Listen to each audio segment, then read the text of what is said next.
They say nothing prepares you for the moment someone looks at you differently, not with words, but with eyes that see through the surface. What happens when someone notices you in a way that shakes your entire reality? I wasn't prepared for that look. They say nothing prepares you for the moment someone looks at you differently, not with words, but with eyes that see straight through the surface. I thought I was simply being a gracious host, playing the role I'd perfected over the years. It was just an evening meal, just a polite dinner with my husband's supervisor. But what unfolded that night stirred something dormant within me. Not guilt, not shame, but a quiet, unsettling awareness of my own existence. My name is Linda, and I'm 52 years old. I've been married to Richard for 27 years. If I had to capture our marriage in a single word, it would be stable. Not passionate, not romantic in a candlelit sense, but solid and predictable.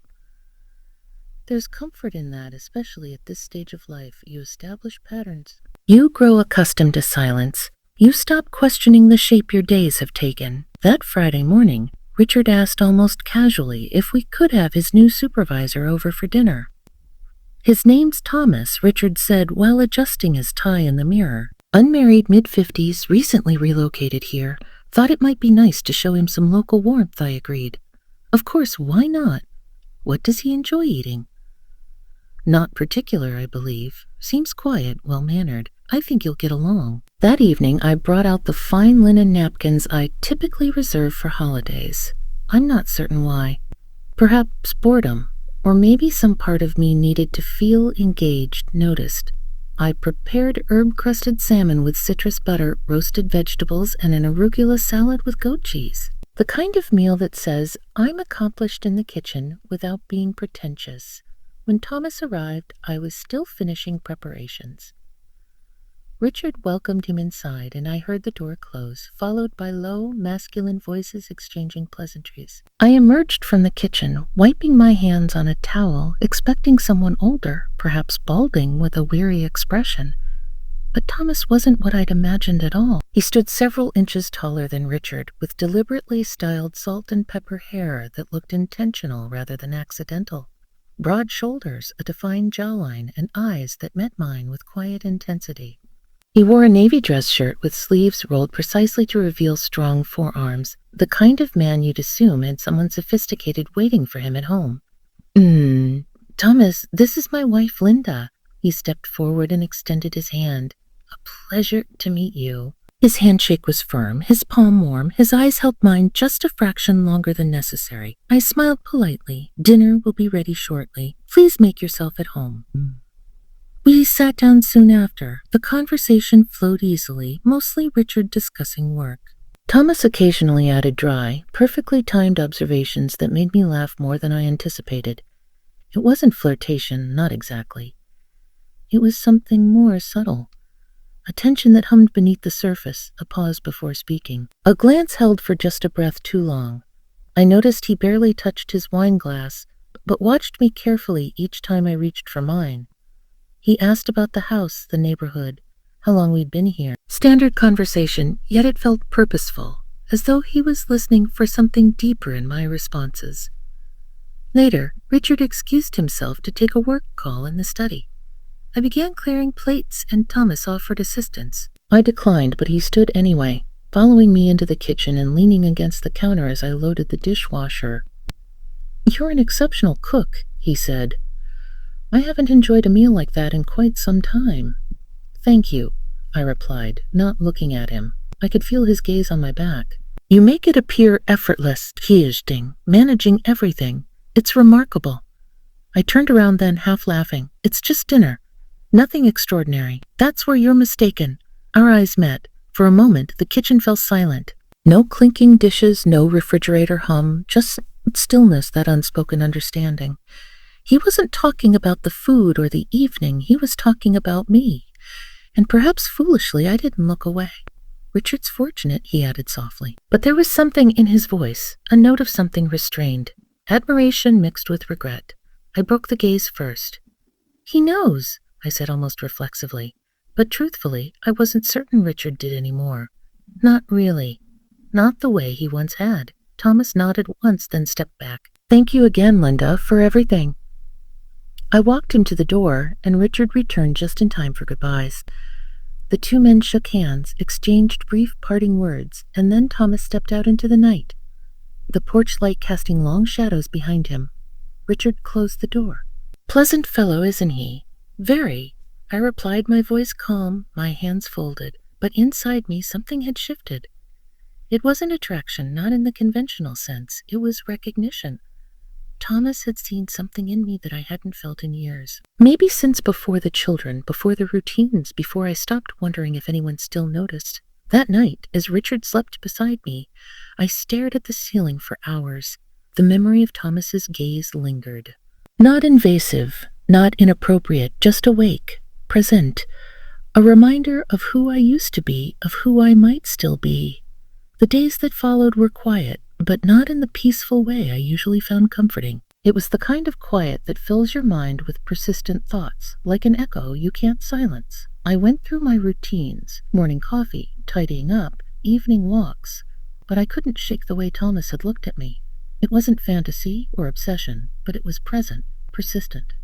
Richard didn't mention him again, not even in passing, and I didn't ask. I told myself that meant nothing, that it was simply dinner, that Thomas had probably forgotten the entire evening, but deep down, I wasn't convinced. About a week later, I went to the specialty market 2 neighborhoods over. I liked it because it wasn't crowded, and the produce always looked carefully curated. I had just selected a bunch of fresh basil when someone behind me said, "That's the perfect choice for late summer. Excellent, with lemon pasta." I turned around, and there he was, Thomas, dressed in jeans and a charcoal polo, a shopping basket casually hooked over his arm, smiling as though we were old acquaintances who happened to cross paths regularly. I felt my pulse quicken.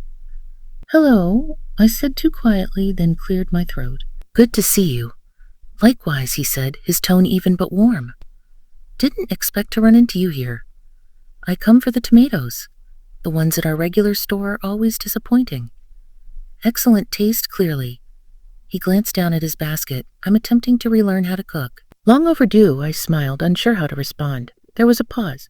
Not awkward, just full. "I've thought about that dinner several times," he said finally. "Not just the food, the way you create atmosphere. You have a grounding presence." That word, grounding, it struck me in an unexpected way. I'd always thought of myself as dependable, stable, but the way he said it made it sound desirable, like something worth noticing. I glanced away, pretending to examine a display of lemons. "That's kind of you to say." "It's not kindness," he said. "It's simply true."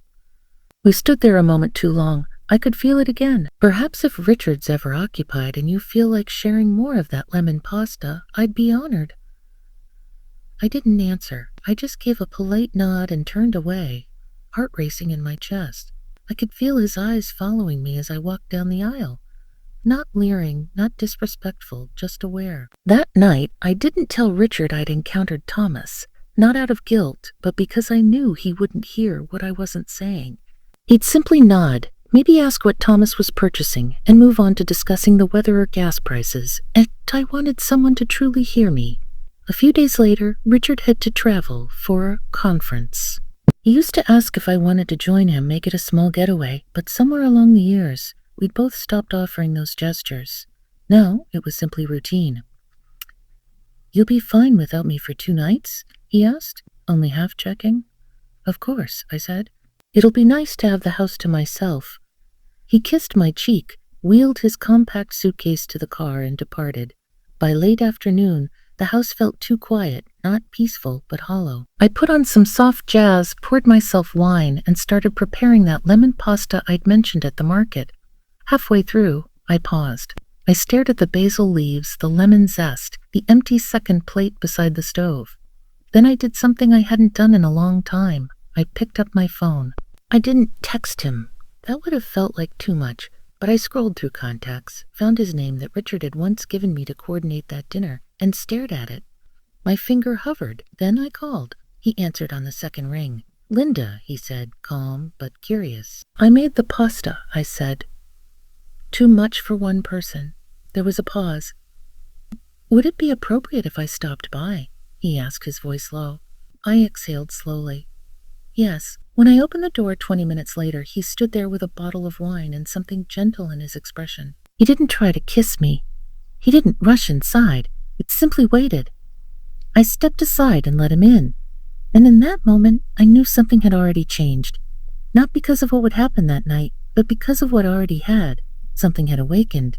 Not recklessness or disloyalty, just the simple aching need to be seen again. Not as a wife, not as a role, but as a woman. Dinner was quiet at first. Thomas sat across from me at the kitchen table, the same one where I'd hosted him with Richard. But this time the space felt more intimate, like the air between us had thickened. The only light came from the small counter lamp and the candle I'd lit without thinking, perhaps out of habit or nervous energy. The jazz continued playing softly, filling silences without demanding attention. He twirled pasta on his fork and said, "You weren't exaggerating. This is incredible." I smiled, trying to stay grounded. "It's just lemon, garlic, basil, and cream." He looked up. "Don't diminish it. We ate in the kind of silence that feels complete rather than awkward." His presence wasn't overwhelming. In fact, it was oddly comforting. He didn't ask intrusive questions. He didn't allude to anything beyond the meal. But every time our eyes met, I felt that soft pull again, like gravity but gentler. After we finished, I stood to clear dishes. He rose to help, and this time, I didn't object. We moved around the kitchen in quiet rhythm, hands brushing once, maybe twice more than necessary. At one point, he turned to hand me a plate, and I noticed how close he'd gotten. "Linda," he said, voice just above a whisper.